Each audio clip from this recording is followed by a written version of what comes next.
Remember that it is already a battleground. Remember that Krishna himself has tried the utmost to avert war. He himself had gone as a messenger to the court of Duryodhana and tried his best. Now all that is behind. Before war, the right action is please try to prevent war. War means a lot of suffering. On the battlefield, now you cannot act like a peacenik. Now you have to be an eagle, not a dove. Now you must fight.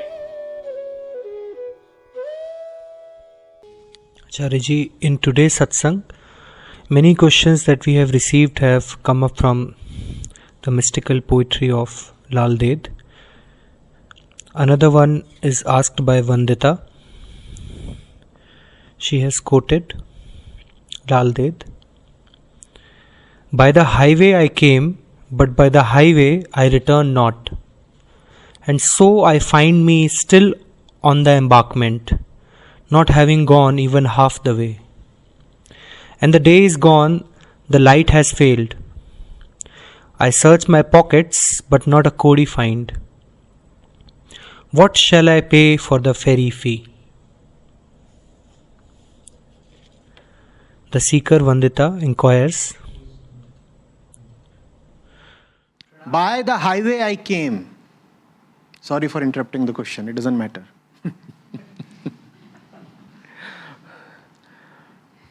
By the highway I came. What is the highway? The womb and the birth canal are the highway. What is a highway? That is used every day by millions. Everybody is using the same road. The birth canal is the highway. By the highway I came. I came through the route of flesh and blood. I came through the route of mortal birth. But she says, by the highway I do not want to return. I do not want to die the same way I was born. I do not want to die the same way I was born. I was born like everybody else. Just as everybody else is traveling on the highway. By the highway I came, but now I want to fly away. Is there a flyway? Somehow possible? Close to the highway? Probably there is, but it is very expensive. Very expensive. So she says, I don't even have 2 kauris. What is a kauri? It is an old unit of measurement of money. Just as you say, I don't even have 6 pence. If I keep using the highway, I will die the same way I was born. How are you born? You are born very, very unconsciously. Anybody who remembers his or her birth? Anybody? Oh. You don't even know how you came here. So even that is a second-hand account. What if you never came here? What if you are always here? How do you know that you are ever born? How do you know? Because everybody else is born? Because you are shown pics of your childhood and a certificate from the hospital? How do you know that you were ever born? Please tell me. Any first-hand experience, recall, memory, anything? Nothing. And when you die, are you conscious in the moment of death? Is there anybody who is conscious? Right in the moment of death, in the last moment of death. Anybody who is going to remember his death?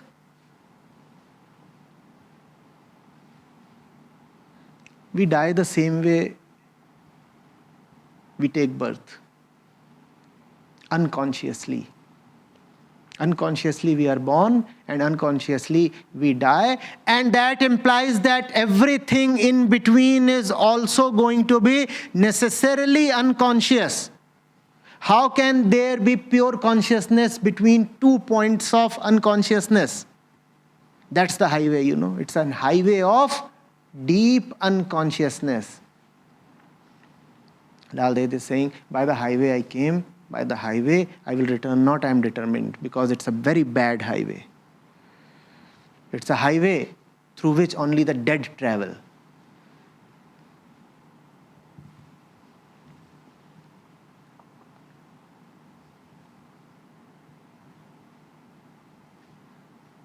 I want to take the flyway, but the tariffs are steep and I have nothing in my pocket. What do I do? What is the tariff? What are the charges?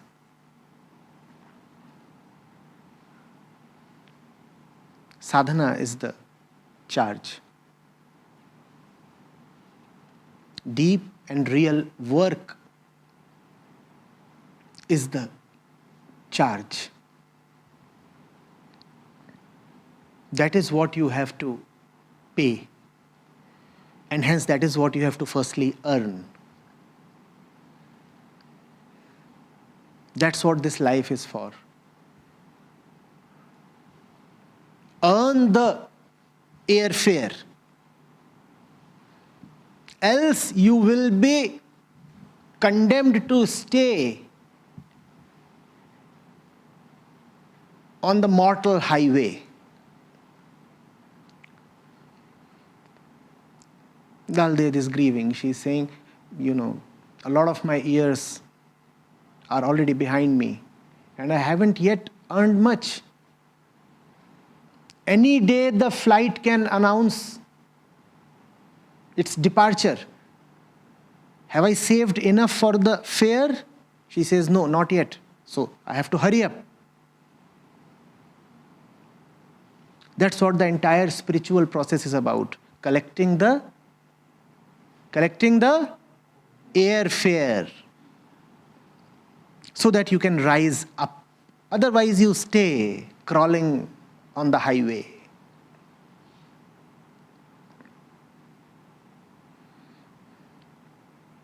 Life is not so that you just remain a crawler, a creeper.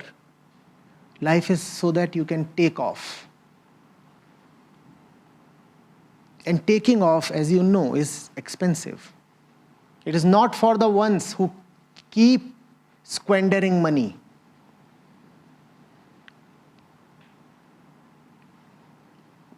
Are you getting it? You have to be a spendthrift. You have to save, you have to conserve. What? Time, resources, attention.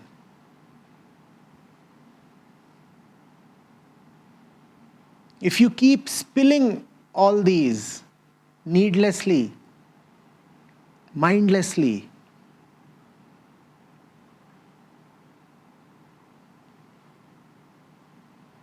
you will not take off.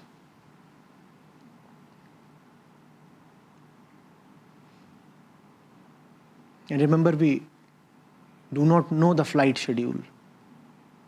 We do not know when the boarding call might come. Do we know? And if it's getting too late for Laldev, what does that tell about us? If Laldev says that she has not been able to save enough for her upward journey, what do you infer about your own spiritual account?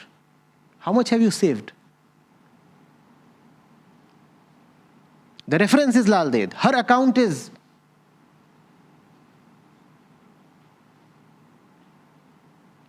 not yet par.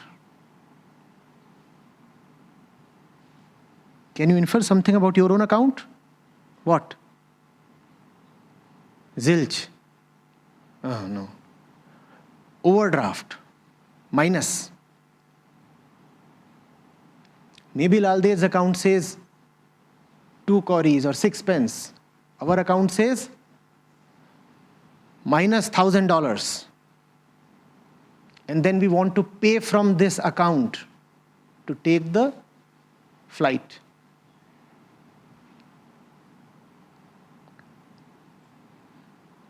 Not only is it in negative, we are spending from it again and again and adding nothing to it. Every minute that you waste in an unworthy talk is a stress upon your spiritual account. Every rupee that you waste upon your personal carnal pleasures is a criminal withdrawal from your spiritual account.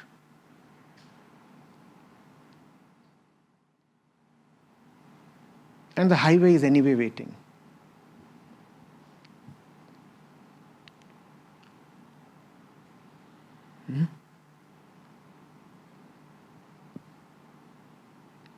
Read the whole thing. By the highway I came, but by the highway I return not, and so I find me still on the embankment, not having gone even half the way. And the day is gone, the light has failed. I search for my pockets, but not a Kori find. What shall I pay for the ferry fee? I said airfare. Laldev says ferry fee. That's the classical Indian representation. What I am talking of is something more modern. A flight into free space.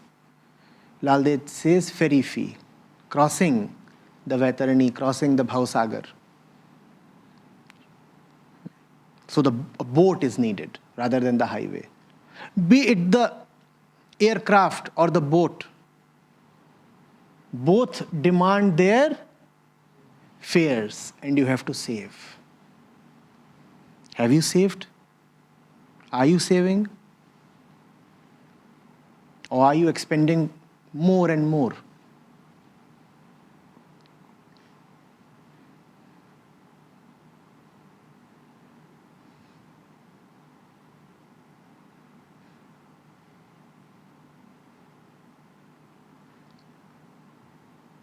Ji, question.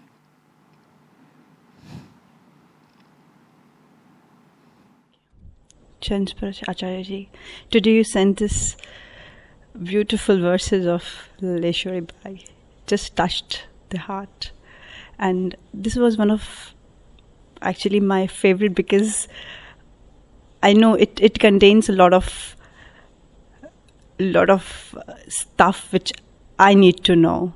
That how do we earn this spiritual money or the spiritual. You don't have to really earn spiritual money.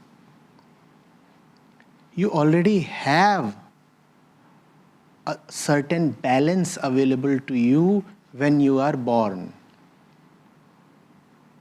But then you also have to live, and living also consumes a lot of resources. Living entails expenses. So you have to decide whether you want to spend what you have for the purpose of materialistic, pleasurable living, or do you want to spend it towards a higher purpose? Nobody needs to give you time. Don't you have time? Time is your biggest resource. But we squander away our time in unworthy pursuits, don't we? Nobody is short of time. It's just that people use their time unwisely.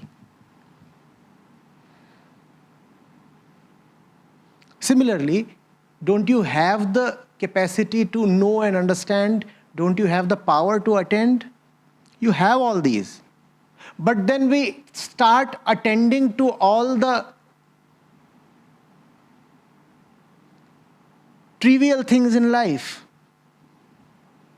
Don't we? The power to attend is such a blessing. You can lock yourself upon a thing and come to understand it. But then the thing that you choose to understand is rarely the right thing.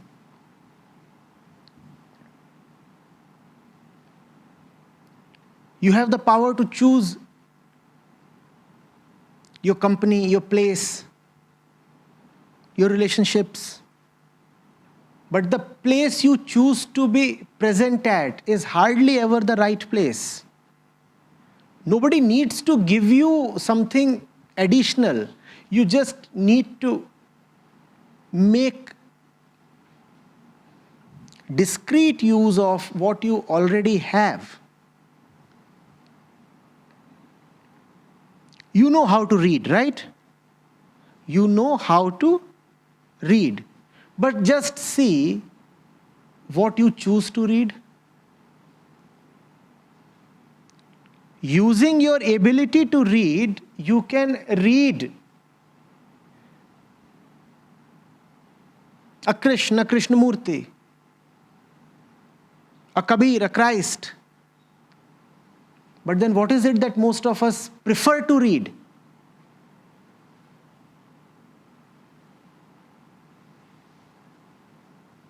All kinds of rubbish?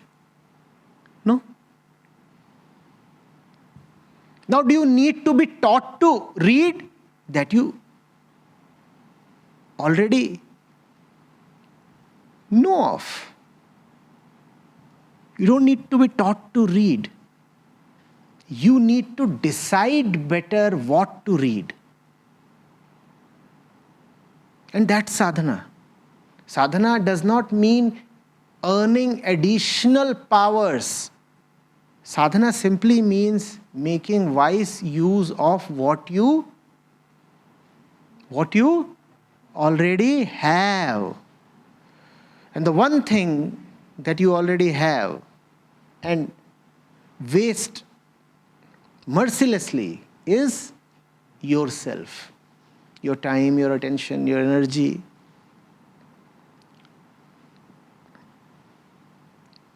Everything that you have is a resource to be used towards accumulating airfare.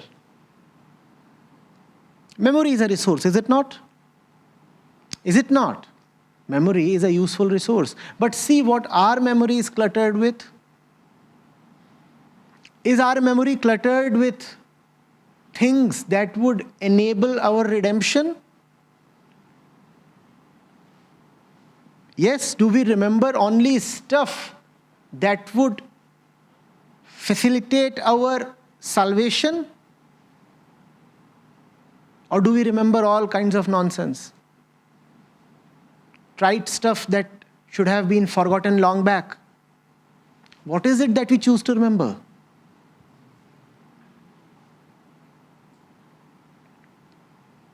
That's what Lalleshwari is pointing at.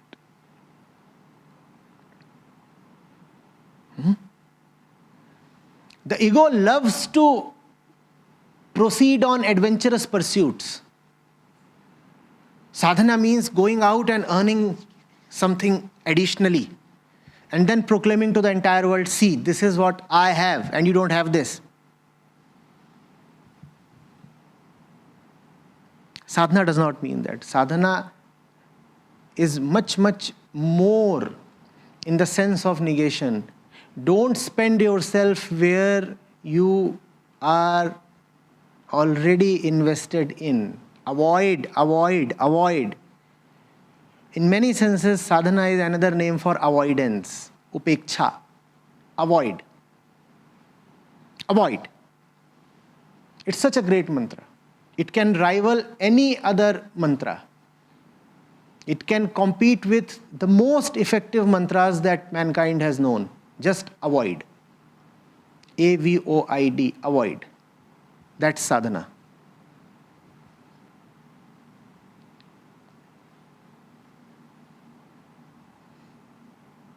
Avoid what?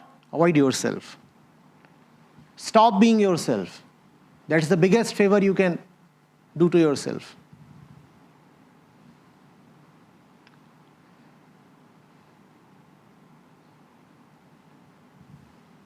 Come out of your own role. This role that you have chosen for yourself is awfully bad. Drop this role.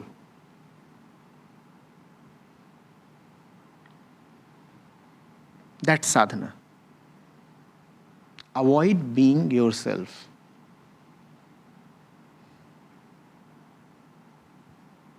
How do I do that, Acharyaji? How do you manage being somebody that you should not be? That's much more a difficult thing to do, and you coolly manage that. But when it comes to a far simpler task, you so innocently ask me, how do I do that, Acharyaji?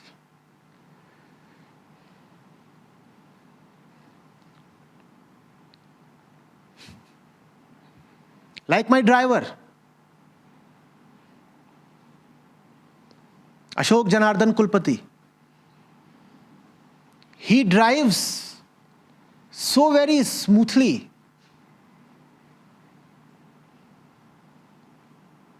Almost in trance, at speeds bordering on the velocity of light. But when I ask him to drive at 60 or 80 or maximum 100, he similarly, very innocently probes me. How do I do it, Acharyaji? Bugger, if you can do what you have been doing since the last 2 hours and breaking my back and neck, why can't you drive at 60? This is not a question. This is dishonesty.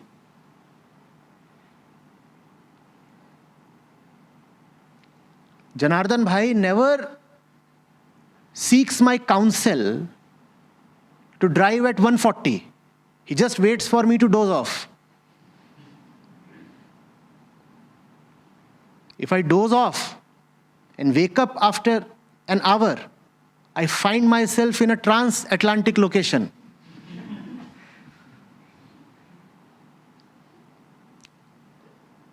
Then he doesn't need to take my counsel. But if I advise or I shout, why can't you drive like an ordinary human being like me? Then he says, it is very difficult. 60 or 70, I will necessarily crash the vehicle.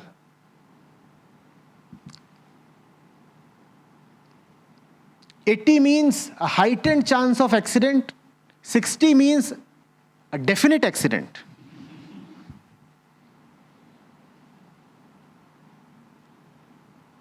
This is the kind of inquiry most spiritual practitioners have. How do I do that which is easy and simple? I can only do that which is most convoluted, most complex, most terrible, most sense-defying. That I can do.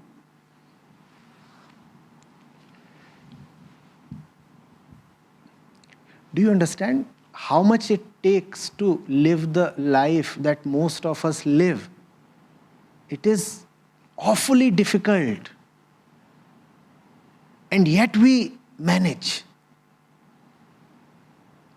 We must be congratulated.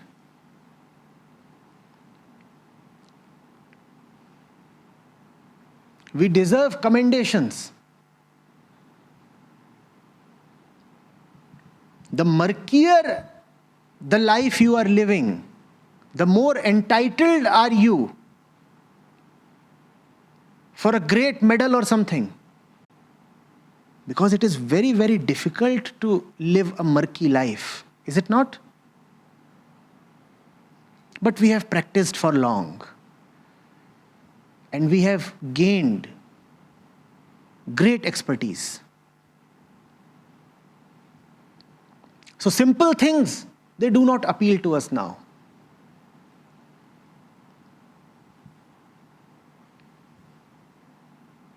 We must do the impossible.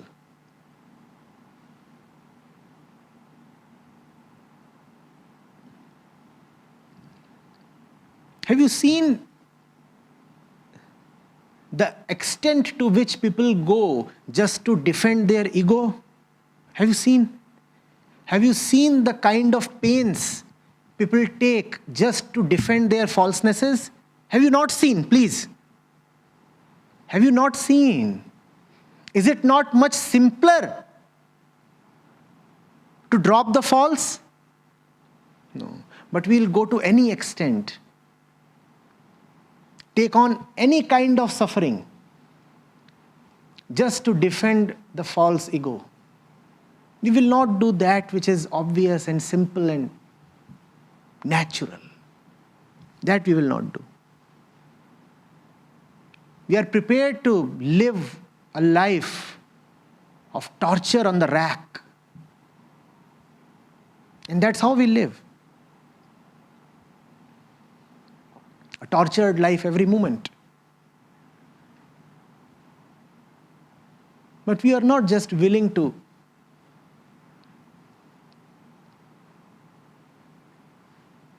bow this stupid and stubborn head down and admit that we have been fools.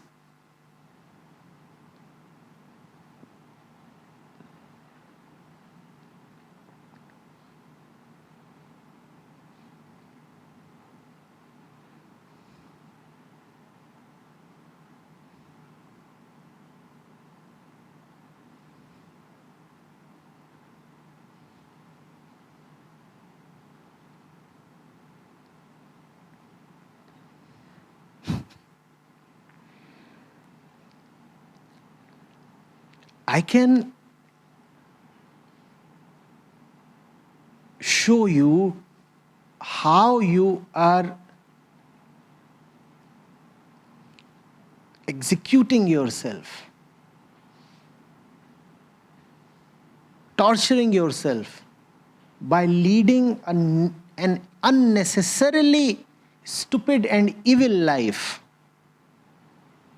And that is the only way I can convince you to return to simplicity. How else? But instead you ask me, Acharya ji, what is simplicity? How to be simple? How to be simple? By dropping the complex, that's all.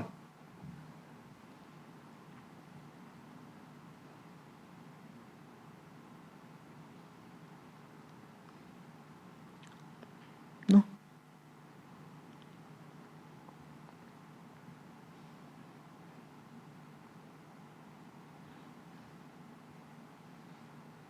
You know what? Maya is not an abstraction. Maya is not a concept. Maya is not even in the mind.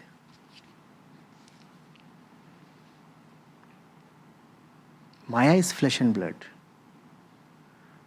Maya is human. When I say these things and I look at your eyes, do you know what I see? I see resistance and defiance. It's not you in those moments, it's Maya.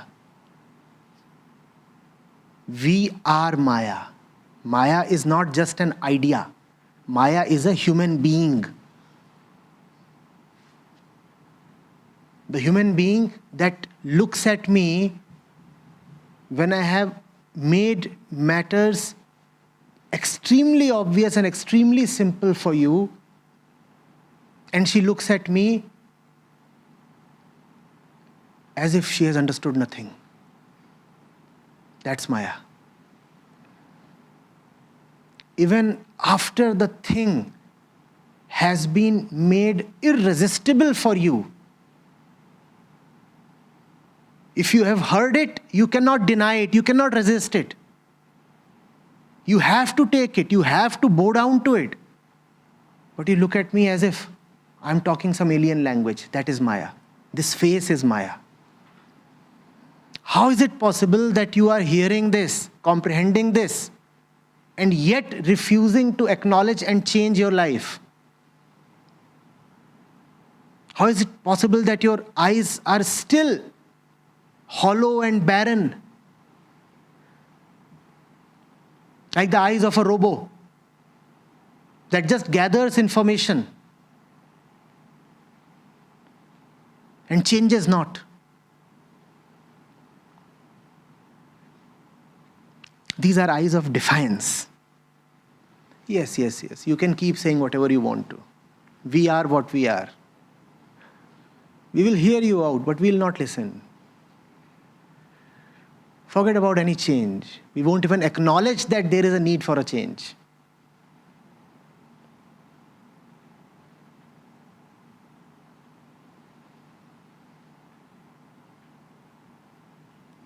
These eyes that look at me as one looks at a wall. In the usual dull, bored, indifferent way.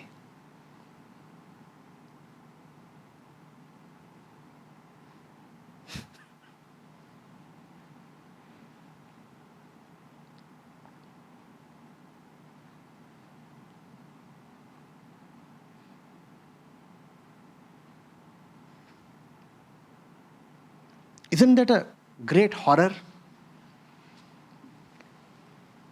You can tell all that you can, and yet you are faced with somebody who will just not understand.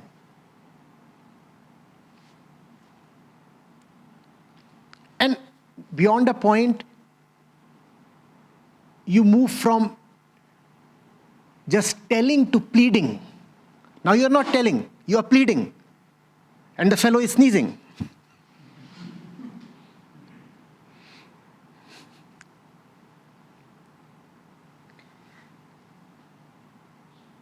And you are almost on your knees. You are saying, please listen.